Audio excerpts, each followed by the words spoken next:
excuse me, an Easter greeting to every child who loves Alice.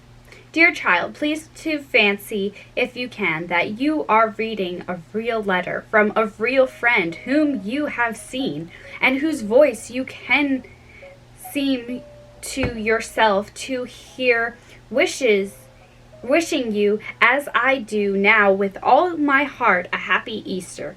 You do know that delicious dreamy feeling when one first wakes on a summer morning, with the twitter of birds in the air and the fresh breeze coming in at the open window, when lying lazily with eyes half shut, one sees, as in a dream, green boughs waving or waters rippling in a golden light. It is a pleasure very near to sadness, bringing tears to one's eyes like a beautiful picture or poem. And is not that a mother's gentle hand that undraws your curtains, and a mother's sweet voice that summons you to rise? To rise and forget in the bright sunlight the ugly dreams that frightened you. So when all was dark, to rise and enjoy another happy day, first kneeling to thank that unseen friend who sends you the beautiful sun? Are these strange words from a writer of such tales as Alice? And is this a strange letter to find in a book of nonsense? It may be so. Some perhaps may blame me for thus mixing together things grave and gay. Others may smile and think it odd that anyone should speak of solemn things at all, except in church and on a Sunday. But I think, nay, I am sure, that some children will read this gently and lovingly, and in the spirit in which I have written it.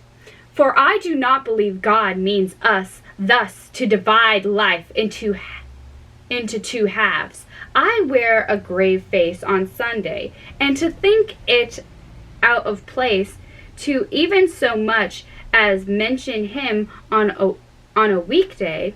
Do you think he cares to see only kneeling figures, and to hear only tones of prayer? And that he does not also love to see the lambs leaping in the sunlight, and to hear the merry voices of children as they roll among the hay? Surely their innocent laughter is as sweet in his ears as the grandest anthem that ever rolled up from a dim religious light of some solemn cathedral. And if I have written anything to add to those stories of innocent and healthy amusement that are laid up in books for the children I love so well, it is surely something I may hope to look back upon without shame and sorrow, as how much of life must then be recalled. When my turn comes to walk through the valley of shadows, this Easter sun will rise on you, dear child, feeling your life in very limb, and eager to rush out into the fresh morning air. And many an Easter day will come and go before it finds you feeble and gray-headed, creeping wearily out to bask once more in the sunlight. But it is good even now to think sometimes that of that great morning when the Sun of Righteousness shall arise with his healing in his wings. Surely your gladness need not be the less for the thought that you will one day see a brighter dawn than this, when lovelier sights will meet your eyes than any waving trees or rippling waters, when angel hands shall undraw your curtains, and sweeter tones than ever-loving mother breathed shall wake you to a new and glorious day. And when all the sadness and the sin that darken life on this little earth shall be forgotten like the dreams of the night, that is past.